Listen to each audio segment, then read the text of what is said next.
Spring is packed patios, parties, wedding weekends, and RK Zero Proof keeps you in the mix without the morning after regret. As the original Zero Proof Spirits brand, RK's warm molecule gives you that real deal burn of whiskey or tequila with none of the alcohol. 0 calories, 0 sugar, and a whole lot of freedom to enjoy the moment. Sip smarter this season at rkzeroproof.com. That's rkzeroproof.com.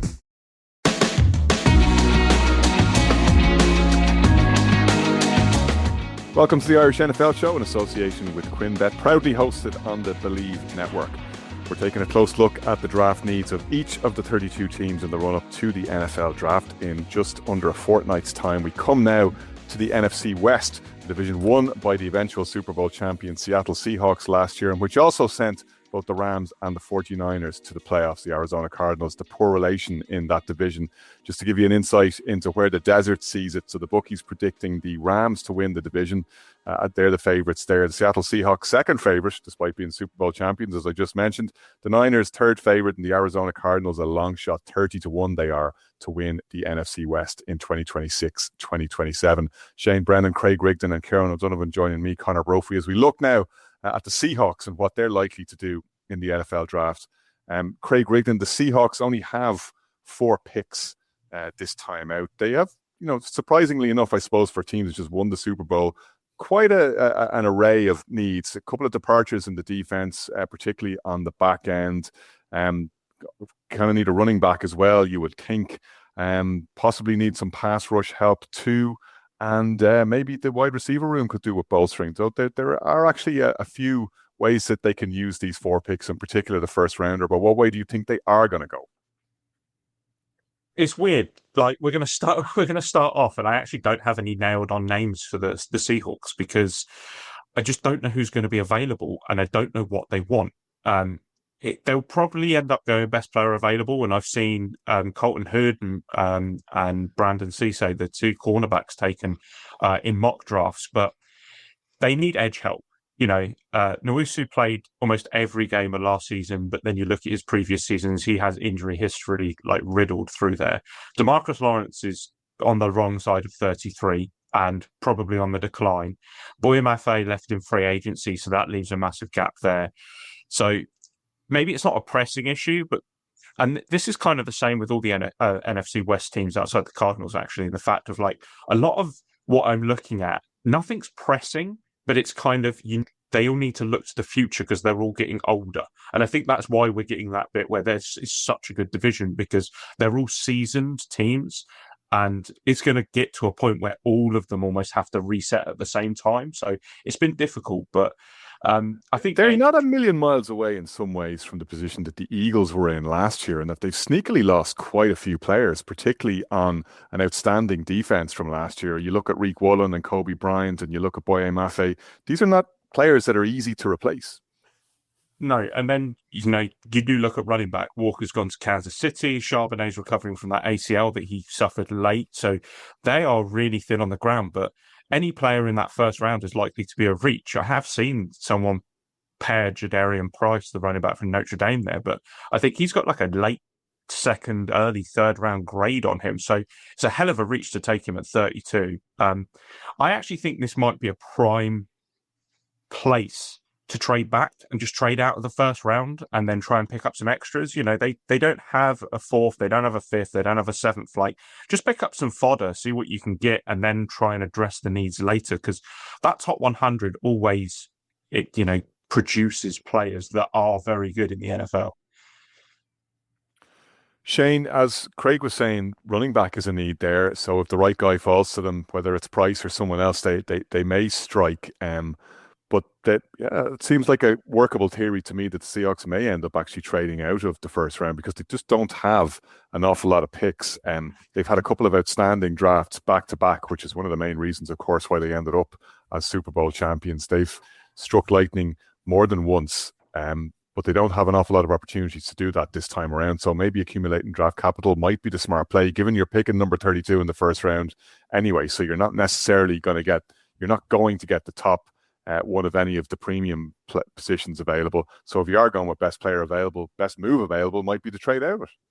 Yeah, and that's the thing. I mean, we were speaking roughly this time last year, and we were saying, well, who do we think won the draft? And I had the Seahawks in my sort of sneaky pick. As a team, I think did really, really well at last year's draft, and we saw that sort of bearing out in certain parts of the season, not only with Gray Zabel and Nick Emenwari. They're really good at using whatever talent that they have in the building, because you can prepare and draft and speculate as to what players are coming in. But once they're in the building, they're very good at trying to get the most out of them. Even Elijah Arroyo, a few were down the line from last year. So maybe sometimes your teams are looking for quality. Maybe quantity might be the way that Seahawks kind of need to go here, because as you were saying there, they're 4 down. But in terms of where they actually use the capital, whether they go with number 32 overall or go further back into the second, even third round, it's difficult to try and figure out exactly what they need to pinpoint, because you mentioned the run game. It's funny. As we sit here, they've got 7 running backs on their roster. Now, you're saying Zach Charbonnet dealing with an ACL injury. They've got Cam Akers sitting in there. Emmanuel Wilson has come in from the Packers. I think it's the only kind of big... You know what they say? You've got 7 running backs. You don't have 1 running back. They got 1 for every day of the week, and maybe after the draft they can go twice on Sunday, which is of course where they needed to go. So I don't know what the situation there is, unless they feel like they have somebody in that room that is an unpolished diamond. I mean, Emmanuel Wilson is an interesting trade to pick in. I'm not saying he's Kenneth Walker by any stretch of the imagination. But the sense is, and Kieran will know better than me because he was a Green Bay Packer last year, the sense is that as a running back, there's potential there in purely run game, but not necessarily in the pass catching game. So whether that's an area that they're probably hungry to pick in the first couple of rounds, I'm not quite sure. They might see if they can get something in the later rounds and the running back and unearth a gem that they really like. And that's why I think they're going to try and so look at their defense, look at their strength, and double down on it. Either going for somebody in that sort of pass rush on the edge, or going for cornerback. I see Cassius Howell and Avion Terrell, quarterback from Clemson, as being 2 names that could potentially still be available if they are picking at 32. And I think that's where they should go, because you're mentioning there the fact that there's a lot of players have left that building, and I think the offense, there's a lot of pieces there, and a lot of money's gone into keeping the quarterback. They kept Raheed Shaheed. They still have Jackson Smith-Njigba getting all the money. But the defense, despite the fact that it was such an amazing strength that we saw live in San Francisco, the pressure they're able to put on, that needs to stay refreshed and stay hungry. And I think having top talent, particularly in that rush, in that sort of front 7, trying to improve the blitz game even more. We're saying the fact that the Seahawks are a team who are very, very good at disguising the coverages that they are bringing. I think they could improve even better, because when they decide to go for the quarterback, they're really successful at it, not only in containing, but in terms of getting to it. And for that reason, I think an edge or a cornerback might be a sort of a nice place for them to go. Whether that's late first, early second, doesn't matter. I still think there's a lot of talent for them to pick up in that defensive role. Kieran, like many other NFL watchers, we have thrown a lot of flowers at the GM, John Schneider, for the way he's constructed this roster and for the decisions that he's made both in the draft and in free agency. You can reel them off. And Jackson Smith-Njigba was another great first-round pick and another great example of how they've nailed first-round picks. But they had the early first-round picks to make while they were building this roster, and that enables them to do things like moving on from DK Metcalf, investing everything in Jackson Smith-Njigba. They've done masterfully well to construct a Super Bowl winning roster, but this is where you really earn your corn. This is an off season that is going to define the next iteration and whether John Schneider can continue to hoover up the plaudits. Yeah, and in many ways they're victims of their own success, but by virtue of what they did have done on and off the field, as you've said, and quite often you see that the team that had great success the previous year is one of the most boring teams in the next draft, because they don't have to be as exciting. You see the desperate teams make desperate trades and moves, and if we don't hear much about the Seahawks on draft day or draft weekend, might not be the worst thing in the world. I do like Craig's theory about trading out, and that might end up being a prevailing theme of this discussion, because I have that for in my notes for at least another 2 of the 3 teams that we've left to discuss. But the fact that they only have 4 picks and none very high in the first round, you may not get the value you want. Maybe pick up 1 or 2 more so you can play the numbers game. And as we were saying before we came on air, you have a few more darts to throw, so to speak.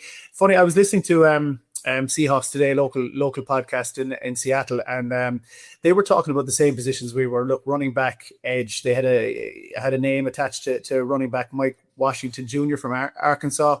But then I looked at this was a guy that they were really excited about as Seahawks fans. Then I looked at the scouting report. Great to find gaps.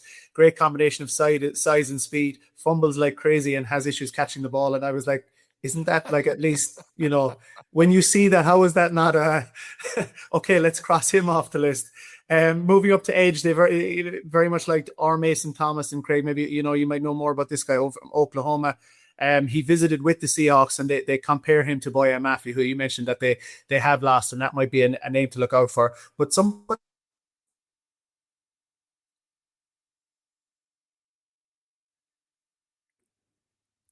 That's him. That's him. It's not me. We've lost Kieran there. Let's move on to the Rams, Shane, who have 7 picks in this draft, including 3 in the 7th round. You were pointing out before we started recording that. He's back. We're on to there. We'd already moved on to the Rams, Kieran. Sorry, I've that's all right. Hating you, but it sounded like whatever you were saying, you were dropping pearls there. Sadly, we'll never know how you finished that particularly erudite analysis of the Seattle Seahawks draft needs. Shane, on the Rams, 7 picks, as I said, including 3 in the 7th round. So they pick round 1, round 2, round 3. Then they're not on the board again until round 6, and then they round out strongly with 7 picks or 3 picks in the 7th round, I should say. 2 of them compensatory picks. The mock draft consensus first round pick is USC's wide receiver Mekhi Lemon for the Rams, who, despite the fact that they've got Puka Nacua for the time being and Devontae Adams, have a fairly light wide receiver room. Other than that, the only other option I can see maybe in the first round is an offensive lineman if they did decide to go that way. They pick at 13. That's the pick they got from the Atlanta Falcons last year. They traded so the Falcons could move up and take James Pierce. Yeah, and look, I think wide receiver is definitely an area that they'll be looking towards because, as you're saying, it's funny. I was coming back to this and I listened to our sister podcast, that we call it now, Believe in Rams with Aaron Coscarelli, in terms of the wide receiver options and the way that they're looking at things. And look, I think long-term thinking has to come into the way the Rams are looking here. Because I've said in this podcast before that I think that there's a potential that they're starting to think about what life is like after Matthew Stafford. I'm not saying that they're trading for him. I'm not saying that they're pushing him out the door, but they have to start thinking about what happens when he does retire. I know he's MVP. He's definitely going to stick around this year. And just think of the way that they're running the cap. I mean, at the moment, their second biggest cap hit is Devontae Adams. And there's already talk that they might do, as a lot of other teams do, and move him on a year too early rather than a year too late. In which case, bringing a wide receiver into that building is pretty important, especially when, as you mentioned there, Puka Nacua, we're just not quite sure what shape he's going to be in by the time we get to the start of the season. So wide receiver could be interesting there. But just in terms of the other sort of draft picks and the way that they're building up, I mean, the question I have here is, are they going to even consider a quarterback in that second or third round pick that they have? Or is that something that they're waiting to sort of plan out, either in terms of freeing up cap space to potentially go for something big after Matthew Stafford, or waiting for another draft down the line? There is even a chat there, because at the moment I'm pretty sure the backup quarterback in LA is Jimmy Garoppolo. They might have a younger person to sit in there, kind of similar to Jalen Milroe in Seattle as being somebody else to come in there. But they haven't got a huge amount of draft capital to waste on a backup quarterback either. So it's an unusual situation that they're kind of landing themselves in as to whether that second or third round would be used in that way. But yeah, in fairness, going back to the to what to do with that 13th overall pick, I don't see them trading down from this one. I'll be honest. I'm sure the rest of the lads might see things differently in terms of the way that the Rams might want to build up capital. And look, they're fantastic. The Rams are.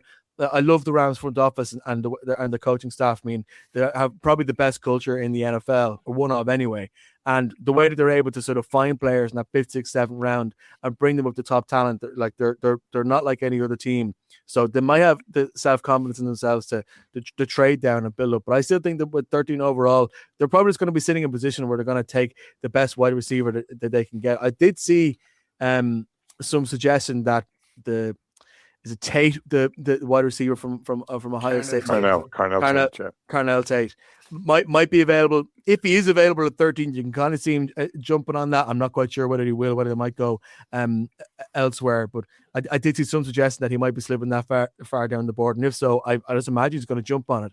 Unless the only way I could see that the Rams really trading out is if they have preference for one receiver, that receiver gets taken further down. And then in that situation, it kind of triggers, the bing going off on the night and somebody else kind of hopping up to that 13th spot. But I think, I think the receiver room, trying to keep it as hot as possible, as fresh as possible, and as young and therefore inexpensive as possible, trying to keep that draft space open for, I don't know, Joe Burrow next year. Who knows? I think that might be the best way for them to use their money. Yeah, if we see Sean McVay and Joe Burrow heading to Cancun, we'll know that it's on. We just need to check their travel arrangements in next off season. Kieran O'Donovan, the Rams going into the off season 2 years ago, were feeling confident. They felt like, well, we ran the eventual Super Bowl champions pretty close, and if things had fallen our way, we could have beaten them. They entered this offseason in pretty much exactly the same space. We ran the eventual Super Bowl champions pretty close, and if things had broken our way, we could have beaten them.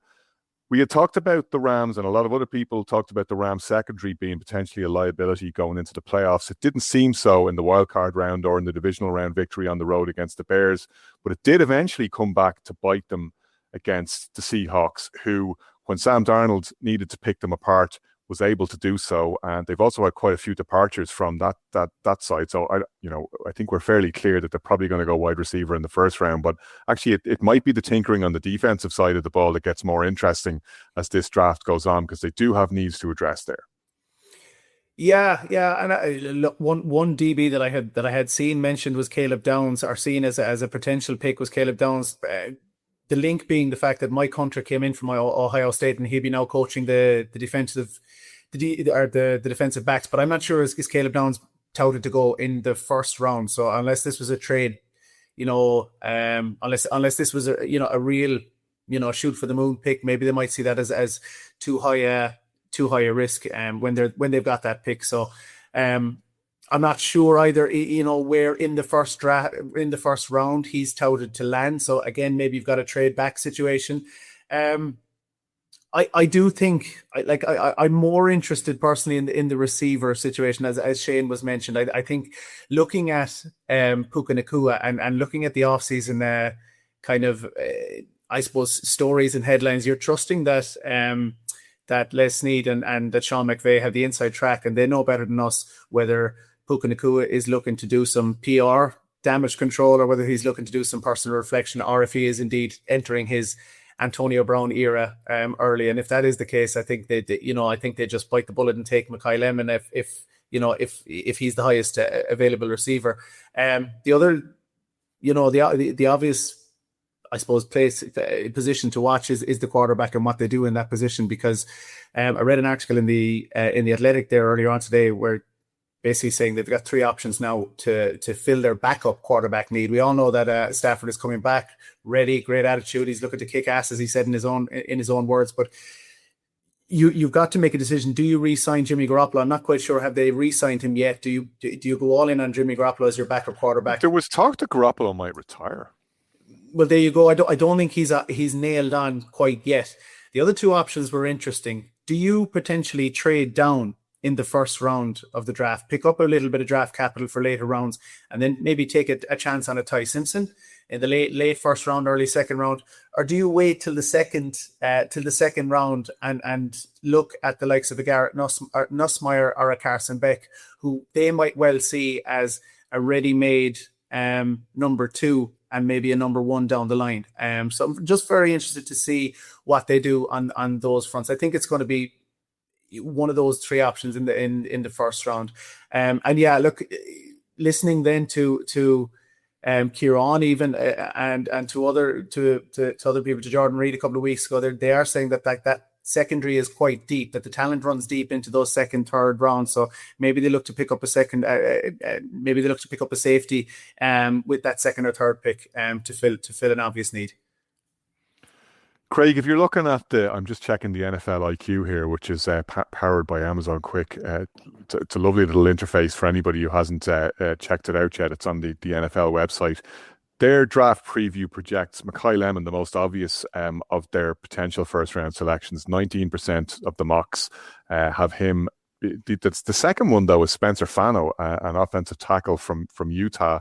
And another interesting one then, if they didn't decide to go O-line, you're smiling because Craig's been looking in detail at all the offensive lines in this division. He's seeing double at this point from the extensive research he's done. But another potentially interesting one that I hadn't seen linked with them before, but it does have Rams project or cautious risk written all over it, is Jordan Tyson, the Indiana wide receiver, who's had injury troubles and, is arguably the most talented receiver available. But, he may fall down the board because of those injury worries. Yeah, I mean, you might as well have just read my notes off for me from the IQ there. But the reason that there was the smile on my face for Fanu is because offensive tackle is kind of what I had looked at to begin with. And before I get into this, I'll just kind of run through something that I saw Les Snead had said about the way that the Rams approach the draft. And that is that their macro philosophy is that they use free agency to not be desperate in the draft. We more than likely will be better drafters because we're not reaching and we're not desperate. And that screams to me that they won't take a quarterback this year because they're not that desperate, and that they look at 2027, which arguably has a better quarterback class. I think that's no secret to anyone, and they kind of wait it out. So the Rams and the rest of the NFC West teams that we're going to talk about all need offensive tackle help. So that is pretty much where I'm going to be going for the next 3 times you talk to me. But with that Falcons pick, the Rams are ahead of the 49ers in their choice, which is ironic because the 49ers exited the playoffs before the Rams did. Rob Havenstein, their right tackle, retired just after the Super Bowl, literally the Tuesday after the Super Bowl. So they still need a right tackle, and they need to look to the future for that. They will potentially have their pick of the 2 Utah tackles in Caleb Lobu and Spencer Fanu. Funny enough, Dane Brugler, who released The Beast this week, actually has Spencer Fanu as his top tackle, like his top prospect tackle. But Fanu's draft range seems to be from 11 to 20. So there seems to be a little disconnect there on the scouts versus the league and the consensus. But Fanu's a natural right tackle. He's played there the last 2 seasons after splitting left and right the season before. So I can't look past that. They need linebacker help. They're not taking a linebacker at 13 unless something miraculously happens and Sonny Styles drops. But if he drops outside the top 10, then something's wrong. I mean, after what he did at the Combine, Jesus. I do think that wide receiver is probably their pick. I think with Stafford, they have potentially 1 year, and this is that kind of all-in year. Like it's Super Bowl or bust, as we call it sometimes. Like they will probably end up picking Tyson, Tate, or Lemon, depending on which one falls to them.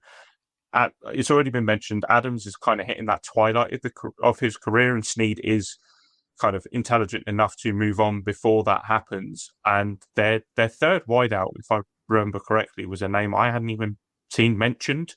So they're not exactly stacked at that position. They have a lot there, but there's a lot of unknown there. And I think if they want to go all in this season for Stafford, they need to address it. And they're probably going to have to address it early because it's a big gap between pick 13 and pick 61. Spring is calling, weddings, patio sessions, barbecues, and you want that drink vibe without sacrificing tomorrow.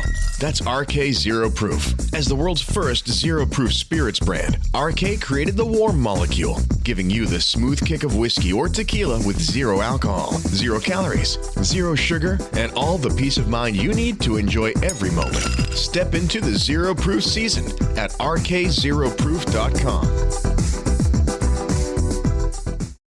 Kieran O'Donovan, we saw the Niners making big moves in free agency as well, so they'll probably be adopting a similar track to what Craig has just been saying in relation to what the Rams will do. They will feel if they had all their guys back and ready for the season ahead, that things would have been very different and they would have had more momentum and more gas in the tank going into the playoffs. We talked at length during the season about what an incredible job they did to keep the train on the tracks and to get as far as they did into the playoffs before it came to, unfortunately, at the end of that wild ride and patching it all together on both sides of the ball, a relatively predictable end. But they're feeling good going into this draft. And, there are a couple of obvious areas where they will need to do better.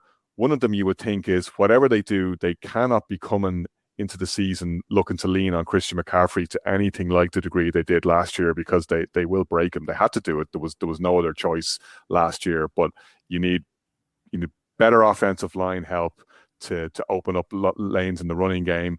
You need a more ability to spread the ball around from him, and you need a mate that's going to help him in the backfield. Yeah, and running back came into my mind fleetingly, and probably too fleetingly, because it was the offensive line that I was drawn to. It's funny, we're talking about the 49ers as one of the powerhouses in the NFL, and yet they haven't got to that. They haven't climbed the steps of the Hogan stand, if you want to put it that way. Yet, we talk about we talk about a coach who's perennially involved in the Coach of the Year conversation, and we talk about a stacked, talented roster across the board, notwithstanding the fact that they had a woeful year due to injuries last year, and nobody would have wished on them what they had to go through. For a guy that's three times coached in the Super Bowl, arguably last year was Kyle Shanahan's best ever year as a coach. Yeah, so I mean, while you would be feeling really good as a 49ers fan in what they have achieved and can achieve, you'd also be increasingly anxious that we got to get it right, and we got to push this crowd over the line. So I'm looking at the offensive line and looking down into the trenches. We always talk about that, and we often talk about the quickest way or the best way to build a foundation is to start from the ground up and go into the trenches and build that from those foundations. So, thinking about Bill Walsh in the 80s, when you think about the teams that are the players that left, the great players, you'd often hear the likes of Jerry Rice, Dwight Clark, and a lot more names that I could add. None of them ever left very happy with the 49ers. Bill Walsh's philosophy was that we need to move on from these great players before it's too late. Before we suffer, an unmerciful blow due to their absence. And Trent Williams is 38 years old. He's a 12-time Pro Bowler. I think he's been in 5 of the last 6 Pro Bowls. And while people might say it's not an immediate need, I feel like that's, and I'm reading more and more articles that suggest that's the way that they're going to go, and go into the offensive tackle, go down the offensive tackle route. And one name I suppose that is being linked with their first pick is Caleb Lomu. You mentioned him, Craig, and anybody with a surname Lomu it must be made of the right stuff. It's been too long since we saw a Lomu bounding up a football field. The other areas that they may look to bolster is edge. They've got, again, Nick Bosa and Michael Williams, a great pairing, but the injury concerns are real and they're consistently there. And once those two guys fall off, the pressure drops massively. So again, names linked with that position: Auburn's Keldrick Falk, Clemson's TJ Parker. Another sneaky area I think that they may look to address, whether it's early or later on in this draft, is tight end.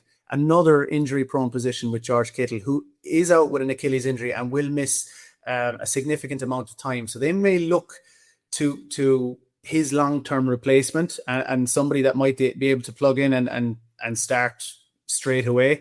I'm not sure, and again, Craig, you speak to this better than I will, whether the likes of the Kenyon Sadiq will be available that late on in the first round. He may well be snapped up, but I think if he managed to fall to them, maybe they see that as too much value to let pass them by, because in Tonjes you've got a serviceable number 2 tight end, but even within that division, this is a tight end happy division as well, and it's Kenyon Sadiq actually was a name that I failed to mention that the Rams might be very interested in as well, and might be sneakily interested in with their 13-14 personnel. But tight end is a position that I wouldn't overlook within the division, potentially within the 49ers organization as well.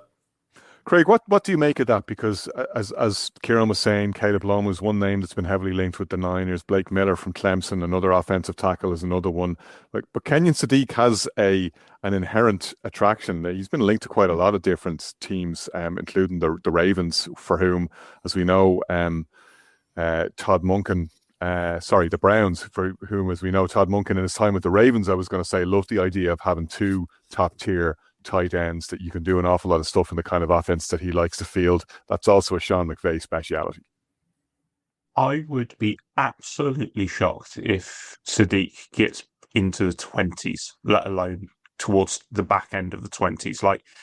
He is a talent that you do not see very often in the terms of the speed and the size of the man kind of tied together.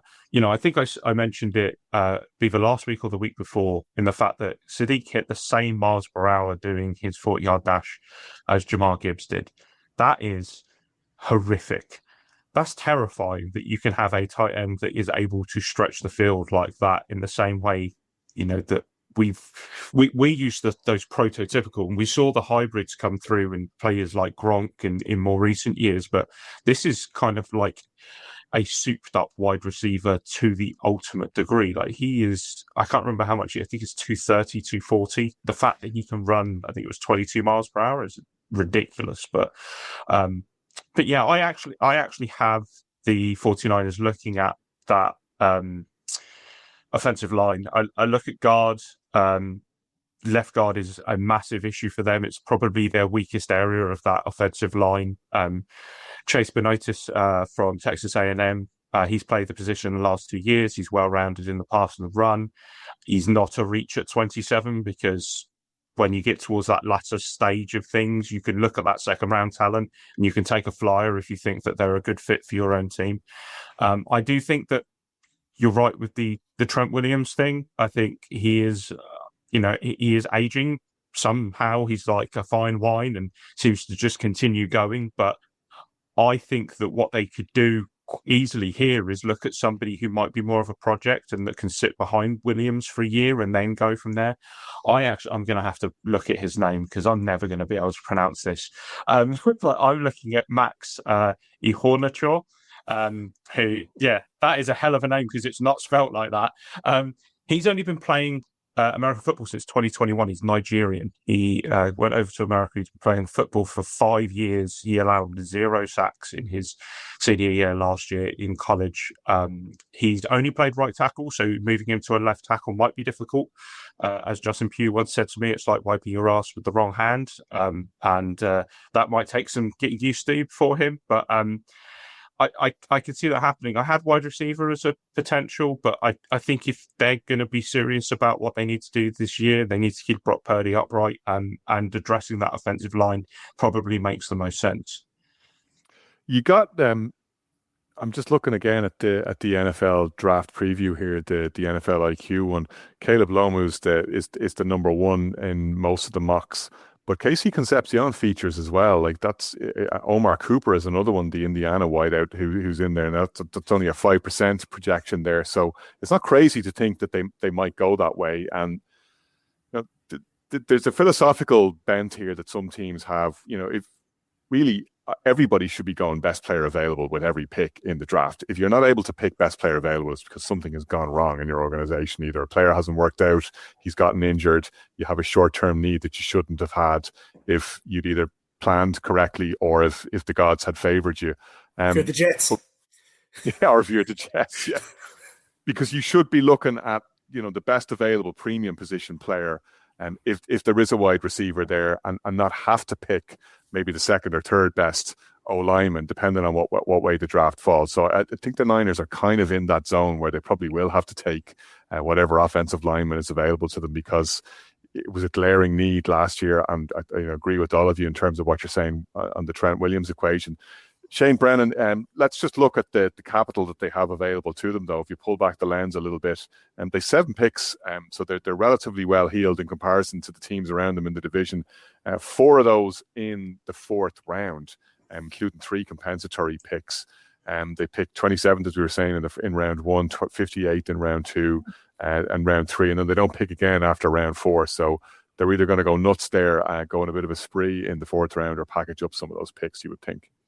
Yeah, and this is the interesting thing. I'm actually not going offensive line because like all the talk about offensive lines, it's almost like listening to somebody reviewing a Dave Chappelle show. Offensive line. But in terms of what the 49ers need, I think that capital in the 4th round could be key here in terms of whether they'll be able to trade up to try and get either the wide receiver they want or the linebacker they want. I think that's a real key area that they need to look at in this draft. If they can get a good wide receiver and linebacker as the 2 main areas, they will come away from this thinking they've addressed two big areas. Because even look at their linebacker room, Nick Bosa, I'm not quite sure if he's going to be fully fit by the time we get back to season. They brought Dre Greenlaw back in after a mixed season in Denver, but in fairness, he seems to suit the playing in San Francisco more. Fred Warner questionable, Michael Williams questionable, Keon White questionable. They don't have Robert Saleh running that side of the ball anymore. They try and coach the best out of a mediocre set of players. They need to try and bring in quality as much. And for that reason, I wonder, will they be even thinking if the likes of maybe not Sonny Styles, but even CJ Allen is still on the board by the time they get down there, will it make a couple of maneuvers to go up there and maybe look after linebacker first and then look after wide receiver in the second round? Alternatively, wide receiver, again, you mentioned there, Casey Concepcion. This is my first time saying that. I feel like it's been the most fun name to say during all these previews. But also, a name a bit closer to my heart is the Denzel Boston out of Washington. Again, somebody who might be available, who might be able to fit into that system well.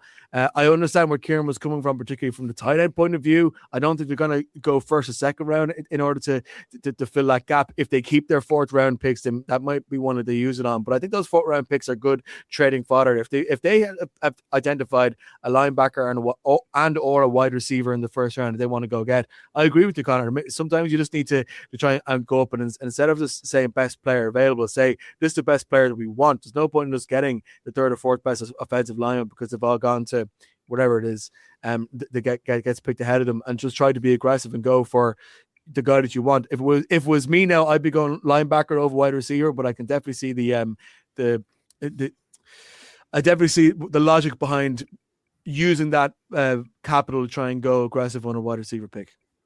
If we're talking best lineman available, that brings us nicely, Shane, on to the Arizona Cardinals, who have 7 picks in this draft.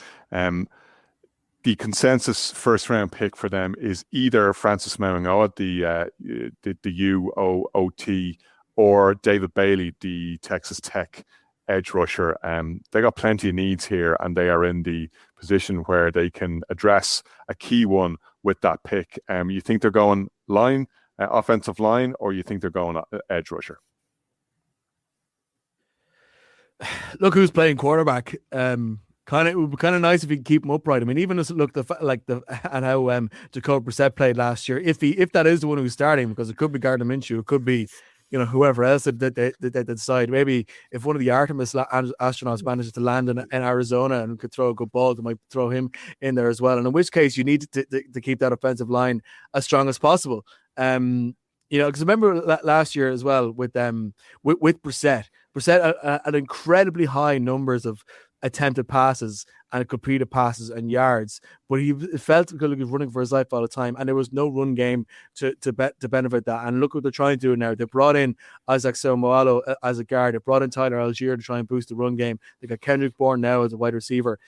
It kind of leads you in a position that whoever they feel is the best offensive lineman to fit into their system, and that's kind of the way to go.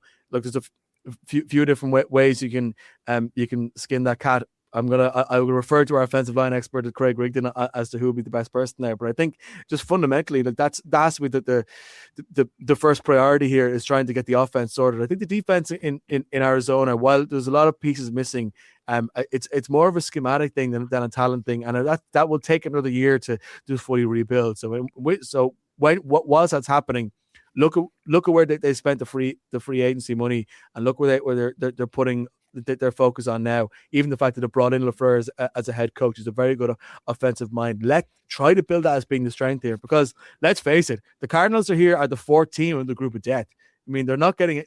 It's going to be very difficult, no matter what they do, to get anywhere in a division where they're sharing it with the reigning Super Bowl champions, the Super Bowl favorites according to the betting, and the San Francisco 49ers, who could easily be in a Super Bowl if they keep all of their players fit. So yeah, I think offensive linemen and just trying to build that offense as a year one of a 3-year project has to be where they start here. Craig, I think that's the ultimate key to understanding how the Arizona Cardinals should be approaching this draft. There's no need to do anything sexy here. You don't need a fan favorite with that number 3 overall pick. You can and probably should take the best offensive lineman available, because you ain't going to do anything this year. And, maybe you're looking at being in the sweepstakes for one of the available quarterbacks next year when we're told the depth is much greater. So you take Francis Mauigoa in that scenario? I could see why that's put there. But I think the problem is that when you listen to a lot of the draft analysts and you listen to some of the scouting reports coming out, are any of these offensive linemen worth the 3rd overall pick? And that's the big problem. As a Giants fan, I can only look at Evan Neal and look at how everyone touted him as being the best thing. And he was a consensus top 5 draft pick, and how that's turned out, and feel for the Cardinals being forced down a corridor where everyone's saying you have to take offensive line. And I actually kind of agree in a way, because they have Brissett, they have Minshew. It's an uninspiring quarterback room. It's a quarterback room that screams we're looking at a top 5 pick to pick up a quarterback next year. And the best way to keep your first round draft pick of 2027 upright at quarterback is to get them an offensive lineman. And that's the best way to do it, is to kind of season them for a year so they understand the game starts to slow down a little bit and they're looking after that new quarterback. The biggest problem is that a lot of people just don't think that Francis Mauigoa, despite the fact he is the number 1 offensive tackle, is worth that number 3 pick. If it was number 5, maybe. But number 3 just seems a little bit rich for a lot of people. They do need tackles. Left tackle Paris Johnson, he's injured. They don't know when he's coming back. They've got Elijah Wilkinson at right tackle. Do you then, Craig, in that scenario, go back to what we were just saying, and it's like, well, okay, if David Bailey is there, we'll take him because he's worth the 3rd overall pick, and we need to invest the draft capital where it should go. It's a premium position. If this is the best player available, if he's there for us, let's take him. We'll address offensive line elsewhere. Arvell Reese, David Bailey, Reuben Bain. One of them is going to be available. In fact, 2 of them are going to be available because you don't know what the Jets are going to do. That then puts you from the 5th least amount of sacks in 2025 to potentially getting a few more. So that's where I think they go. I think they go edge. Run it to the bank. Kuiper has them taking Arvell Reese. A lot of other people say tackle. I would be surprised if they take tackle. And for me, I think it's Ridge. Kieran, they've got 7 picks, as we were saying. They end up like with a relatively uncomplicated picture relative to the other teams in the division. They pick round 1, round 2, round 3, round 4, round 5, round 6, round 7. Simples. Yeah, and I thought that Craig was going to go down the exact road that I have here in my notes as well, and he kind of teed it up a little bit. I do think I have it down. Edge is their number 1 need. They only had 8 sacks in the last 6 games last year. Whichever of David Bailey and Arvell Reese, that's the slam dunk home run pick. And obviously they need an offensive tackle. So Francis Mauigoa is one of the other names that's touted. However, this is where we talked about desperate teams a while ago. And if it comes to number 3 and Jeremiah Love is still on the board, and I'm not going to say that they're going to take Jeremiah Love. If he's still on the board at number 3, then they have a big dilemma. They have a big problem, and he likely will be available because they then need. I hate that for him. That's Ashton Genty all over again. Like, they're potentially the team then that left the greatest player in the draft, if he turns out to be everything that he's built up to be, and made the sensible pick. They don't have a clear need at running back. I mean, you can never. You can never have too much talent. What was the quote we were talking about the last day? If you have a good player, it shouldn't stop you from taking a great player. James Conner has had his injury woes. Tyler Algier has been up and down. Do you just say, F it, this is, Jeremiah Love, he could be generational talent? Or do you do what I think they probably will do? Trade down. Take the pressure off yourself and say, we can actually get huge value here. And I think that, and I'm hearing more about the fact or the possibility of the Cardinals being the first team to accept a trade. And more people are talking about this being a spicier first round in terms of picks and trades that then we've become used to in the last couple of years. So the couple that with the fact that Francis Mauigoa, he had to go in and have that recheck, and that may spook a couple of teams that are thinking about taking him. Maybe they think we can get him at the end of the first round, maybe into the second round, maybe one of these. If we just go back down to the middle of the first round, whatever, we might be able to pick up an edge rusher, pick up an offensive tackle, and just get more value for our money slightly lower. I think they might get spooked, and I think the Cardinals will trade out of that number 3 spot. Yeah, no, I like that as a much happier ending than the thought of Jeremiah Love, like Marvin Harrison. I picture them like, that graveyard of planes that they have. Is it in the Mojave Desert where they keep all the planes that aren't in use because it's nice and dry and they won't rust, like poor old Marvin Harrison, just there in storage in the desert waiting to be used by a better owner. And fingers crossed that happens for him, whether it's at the Cardinals or somewhere else. That brings us to the end of our look at the draft needs for the NFC West. We've got 2 more divisions to come next week. Check out the other previews for all other teams in the NFL wherever you get your podcasts on the Irish NFL.